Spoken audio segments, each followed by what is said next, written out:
Salut, je suis avec Simone. Allô! On se retrouve pour parler des séries télé de 2019, les meilleures. Les meilleures séries. Et celles qu'on a hâte de voir en 2020. Ouais, c'est une grosse année de séries. J'ai de la misère à en regarder juste 5. Puis il y a des années où genre ma 5e position, c'était comme, j'avais vu la moitié, je l'ai mis là juste pour patcher. Mais là, mes 5 positions auraient pu être ma vraie position. C'est excitant ou c'est pas excitant ça? Est-ce qu'on commence avec la 5e? Oui! Ma 5e position, c'est Morning Show. L'émission de Apple TV, Apple TV+. Ça, là, maintenant tout le monde a leur service de streaming. Ouais. Que je pensais, moi, quand j'ai vu la bande-annonce, j'étais persuadée que c'était un film. Parce que ça parle un peu de. Ça fait un peu penser à Bombshell. C'est dans le fond un morning show où ils ont eu un scandale à la MeToo. Ouais. C'est Steve Carell qui joue le MeToo-é, le MeTooer. Ouais, MeTooer. Avec la MeToo-é, c'est tout le monde, les MeToo-é. Reese Witherspoon, Jennifer Aniston, tout le monde est vraiment, vraiment bon. Puis c'est un peu quétaine. Tu sais, je sais pas si tu l'as écouté, là, mais c'est un peu comme. C'est un peu quétaine, mais en même temps. C'est un peu classique. Il y a des personnages tellement originaux. Moi, j'adore Billy Crudup, le producteur. Coup de cœur, son personnage est vraiment bizarre. J'ai jamais vu quelqu'un comme ça, mais il était mourir de rire. L'acteur le joue super bien. Le personnage de Reese Witherspoon aussi, c'est un peu un anti-casting pour Reese, mais elle le fait super bien. Elle a teint ses cheveux! Elle a teint ses cheveux, ça lui va vraiment bien, ça va sortir ses yeux. Puis non, c'est très female-oriented, très girl power, mais non, moi j'adore ça. C'est beau, ça coûtait cher, c'est très beau. Ça paraît à l'écran, les décors et tout, là, tu vois que. Il y a le budget des actrices aussi. Ouais. Qui ont coûté cher. C'est des actrices assez connues. Mais non, je pensais pas aimer ça autant, mais j'adore ça. Chaque vendredi, je suis comme excitée d'écouter mon épisode de Morning Show. Je suis un peu en retard, je suis un peu plus en arrière de toi, mais ça se peut qu'on s'en reparle. Moi, mon numéro 5, c'est une série sur Netflix où on suit une femme qui a perdu son mari dans un accident d'auto. Ça s'appelle Dead to Me. Ah oui! Avec Christina Applegate. Je trouve que cette série-là, elle est fun. Tu sais, c'est des épisodes de 30 minutes, 8 épisodes, ça s'écoute vraiment vite. Elle se lie d'amitié avec une fille vraiment excentrique. Il y a plein de twists. C'est gros, des fois, un peu invraisemblable. Ouais. Mais ça se mange comme des chips, là. T'es comme, je veux voir la suite. Tu t'attaches au personnage. Il y a un ton vraiment dark humor, là, de l'humour noir. Moi, j'aime vraiment le ton. Tu sais, c'est des choses horribles qui se passent puis tu ris, tu sais. Mais non, j'ai vraiment adoré ça. Dans mes mentions spéciales, je l'ai écouté, ça fait quand même longtemps, j'avais un peu oublié, mais c'est vraiment bon. Ouais, vraiment. Puis j'ai hâte de voir la saison 2 en 2020. Ouais, mon numéro 4, encore une fois, là, honnêtement, j'ai tellement aimé mes 5 émissions que ça pourrait être dans n'importe quel ordre, mais j'ai mis au numéro 4 parce que c'est un peu plus récent dans ma vie, mais c'est Succession. C'est sur ma liste. Oh mon dieu, c'est tellement bon. C'est une série HBO. Le genre de truc que ça faisait tellement longtemps que j'en entendais parler. Dernièrement, pour vrai, cet automne, j'en ai entendu beaucoup parler. Oui, on le voyait un peu partout. Les gens parlent. Le frère de Macaulay qu'on voyait un peu partout. Exactement. On a décidé de se mettre, mon copain et moi, et c'est vraiment, vraiment bon. C'est un peu ce que House of Cards était au début, là, des gens vraiment trop puissants avec trop d'argent, qui se font des coups chiens, tout le monde se manipule. Là, je suis comme à la moitié de la 2e saison, je sais pas où ça s'en va, mais c'est vraiment, tout le monde est horrible, tout le monde est des affreux personnages, mais tu les aimes quand même. Le personnage de Tom, qui est joué par le monsieur qui faisait Pride and Prejudice, c'est vraiment sa référence. C'est mon personnage préféré, il est tellement comme niaiseux, mais en même temps, en tout cas, c'est une famille vraiment... c'est serré, c'est quasiment de la mafia, là, tellement ils sont horribles entre eux. Mon numéro 4, c'est The Morning Show. Ah, on se les... Donc, j'ai pas encore terminé, mais avec le début de la saison, je trouve que c'est très prometteur. Puis ça aussi, ça... Tu sais, il y a un rythme relativement lent, les épisodes sont quand même assez longs, mais c'est très intéressant. Oui, parce que c'est vrai qu'il développe l'histoire vraiment lentement, là, comme il donne des petits indices, parce qu'on sait un peu qu'est-ce que le personnage de Steve Carell a fait, mais pas vraiment. Non. Puis on en apprend petit à petit. Des fois, on est comme, il est-tu vraiment méchant? Il est-tu gentil? Il y a tellement de visages familiers, des acteurs de soutien là-dedans, là, il y en a. Ah oui, les petits rôles sont joués par des gens vraiment bons. Oh my god, oui! Ma 3e position. C'est Unbelievable, une série Netflix. Ma 3e position, c'est Unbelievable! Yes! Faut toujours une fois qu'on ait la même affaire, une réponse. Oui, arrête de gratter la fenêtre. Unbelievable, je sais pas pour toi, là, mais moi, quand j'ai écouté le premier épisode, je me suis dit, je ne serais pas capable d'écouter cette émission. J'ai trouvé le premier épisode vraiment rough. Parce que tu te sens mal pour la fille, puis tu sens tellement sa détresse. Puis tu sais, les personnes la croient, puis elle a tellement l'air. Et même nous, on doute, on sait plus vraiment c'est quoi la vérité, puis c'est ça l'histoire de cette série, on veut savoir vraiment qu'est-ce qui s'est réellement passé. Puis elle est hallucinante, cette fille, Caitlin Dever. Elle est vraiment même, je sais que c'est une histoire, c'est inspiré d'une histoire vraie. Puis la vraie femme à qui c'est arrivé a dit que pour elle, c'était vraiment comme closure là, de voir cette série-là. Ça l'a vraiment aidé à... Julie ne mord pas, les gens. Ça l'a vraiment aidé à process ce qui lui est arrivé. Elle est vraiment bonne, mais pour moi, le highlight de cette série-là, c'est les deux policières qui sont jouées par Toni Collette et Merritt Weaver. Ils sont excellentes, leur relation, tout ça. Puis j'ai adoré... On dirait que c'est un peu tes réponses dans le 7e épisode, mais le 8e épisode wrap-up tout tellement bien. Il y a quelques scènes, là, conversations au téléphone, des confrontations que tu te dis « Wow, c'est vraiment, vraiment solide ». Écoute, ma deuxième position est nulle autre que Tchernobyl. Une autre série HBO. Moi, pour vrai, j'ai pogné Crave au début de l'année pour écouter Game of Thrones. Puis on l'a gardé finalement, je suis très contente parce que HBO s'est surpassé cette année. Vraiment. Tchernobyl, 5 épisodes sur l'horrible tragédie de Tchernobyl. J'ai même pas fini le premier encore, mais j'ai vraiment hâte d'avoir le temps de terminer. Fait que c'est pas sur ma liste, mais c'est... Parce que ça aussi, c'est quand même rough. Là, ouais, c'est lourd. C'est lourd. C'est dans le fond, c'est sur la tragédie, mais c'est vraiment sur comme les événements juste avant. Puis après ça, comme le damage control, en fait. Ouais. Puis à quel point le gouvernement a comme essayé de taire ça, ce qui a causé encore plus de morts, encore plus de dommages. C'est vraiment frustrant, mais c'est tellement bien joué.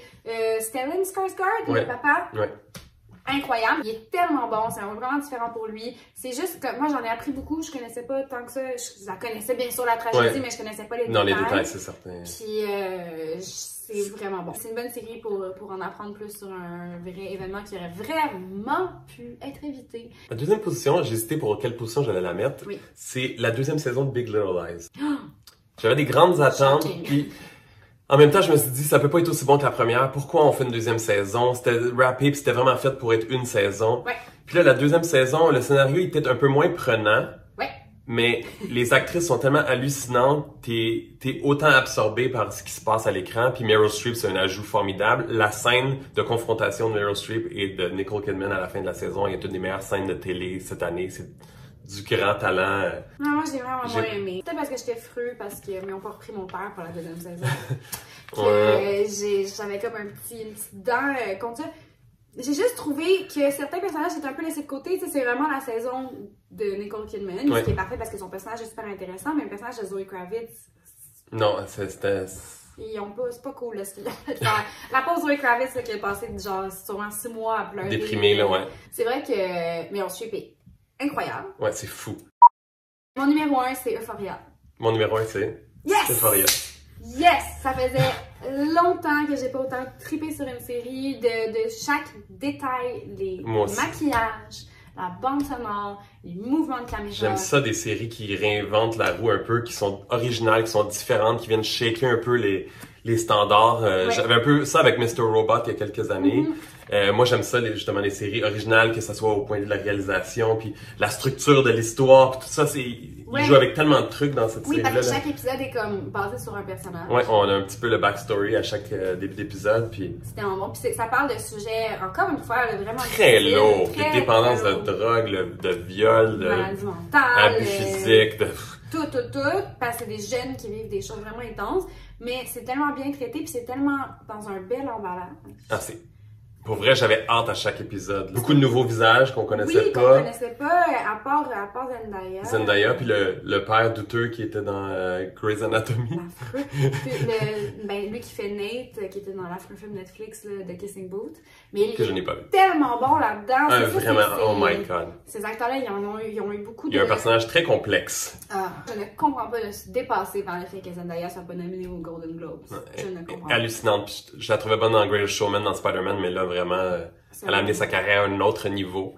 Puis heureusement, ça va revenir pour une autre saison. C'est fou, puis ça a fait quelque chose c'est rare qu'une émission ou qu'un film a autant d'impact. Ça a vraiment comme révolutionné le maquillage. Maintenant, sur Instagram, tu peux pas voir un maquillage Euphoria. Les gens qui achètent comme les appliqués qui ont sur les yeux, des maquillages vraiment néons, vraiment pailletés.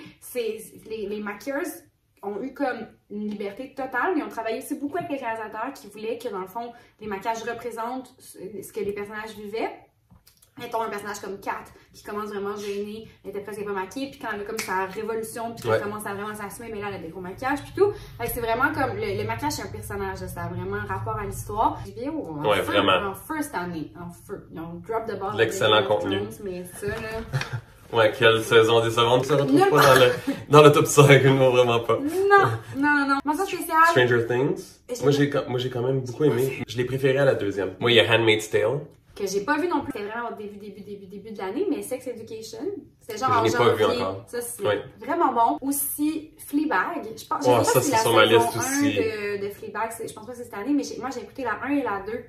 J'ai hâte de voir.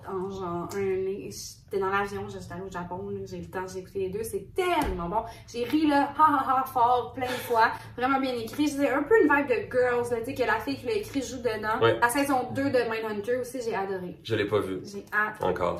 C'est sur ma liste. J'ai aimé plusieurs séries québécoises, moi. Le Monstre, Plan B, Les Honorables. Il y a vraiment plusieurs excellentes séries québécoises aussi. The Mandalorian.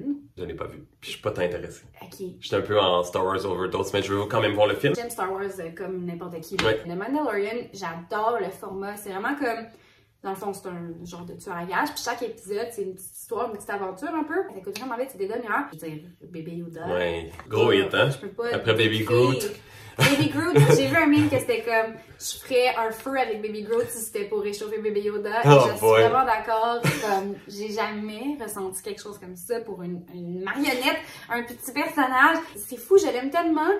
Quand je l'écoute, s'il est le moindrement en danger, je me mets à en pleurer comme une folle, comme je donnerais ma vie à Baby Yoda. Wow! Je suis curieux, mais j'ai beaucoup de choses sur ma liste. Dans la liste de quoi voir? Euphoria saison 2! Moi, j'ai Watchmen, que je suis vraiment curieux. J'avais vraiment pas aimé le film, mais j'entends beaucoup de bons commentaires. Tu me voles les mots de la bouche. Je voulais l'écouter. J'avais jamais vu le film. J'ai commencé le film. J'étais genre, oh, non. Quel désastre. Puis en plus, le dernier épisode est sorti. Puis sur Twitter, tout le monde disait que c'était vraiment bon le film. La conclusion, Fait que je suis curieux. The Crown, que je suis curieux de voir, que j'ai pas vu encore la troisième saison. Je l'ai vu. C'est la moins bonne saison à date, mais c'est quand même super bon. Et aussi, c'est sûr que la 4e saison va être vraiment folle. Parce qu'ils ont comme, là, ils commencent un peu à installer les personnages un peu plus jeunes. Parce que la fois, moi, j'étais un peu mislead. Là. Moi, j'avais vu des photos de Diana, fait que je pensais que la princesse Di, elle allait être dans la saison 3, mais non. C'est la fin ou... Non, même pas, on la voit même pas du tout. Je vais vous le dire, pas du tout. Elle va être dans la saison 4, Margaret Thatcher, jouée par Gillian Anderson. Fait que ça, c'est comme, j'ai vraiment hâte à la 4, mais la 3 est vraiment bonne. La princesse Margaret de Helena Bonham Carter. Voilà. Je suis curieux de voir You, saison 2. C'était ma première position l'année passée, You. Je l'assumais, là, c'est ce qui était, mais j'ai tellement aimé ça. Moi, j'ai hâte de voir la dernière et 8e saison d'Homeland. Ça finit. Good Place, 4e et dernière saison. Modern Family, 11e et dernière saison. Fait que beaucoup de séries qui ont duré longtemps qui terminent. Moi, j'ai hâte de voir Afterlife, saison 2. Avec... J'ai pas vu la 1. Ricky Gervais. J'ai pas vu la 1, mais il faudrait que j'ai... J'avais beaucoup aimé la 1, ça s'écoute très rapidement. Ozark, saison 3, parce que j'ai bien aimé la 2. Westworld, saison 3, où on ajoute Aaron Paul, même si la saison 2 était pas bonne. Elle était pas très bonne, la saison 2. Mais la 3e, on va complètement ailleurs, puis on ajoute Aaron Paul, fait qu'à suivre. Ça, c'est bon. Moi, j'ai hâte à Sex Education, saison 2, qui arrive bientôt. Puis Alienist, il va y avoir une saison 2. Il va aussi avoir une saison 2 de Dirty John, qui sera pas le même cas du tout, un autre cas complètement différent. Et puis, je pense que la série à laquelle j'ai le plus hâte, c'est Falcon et Winter Soldier. Ah, surprise!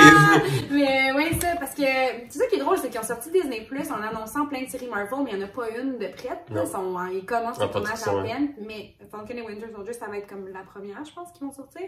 Puis, ben, Winter Soldier. J'ai hâte! Surprise! Très, très hâte. Mais ça ressemble à ça, c'est vraiment une grosse année de série télé. Oui. Vraiment intense. Donc, vous avez plein de suggestions de trucs à aller voir. Une grosse liste. Vous pouvez aller suivre Simone sur son compte Instagram. Sure. Puis à la fin, on vous laisse un petit lien pour voir la vidéo de notre top 5 des films. Oui, très important. Bye! Salut! Allô! Ici Martin enrhumé avec Simone. Oh mon Dieu! C'est mon père qui l'a fait! On s'en reparle. Chewie chef! Chewie est en feu.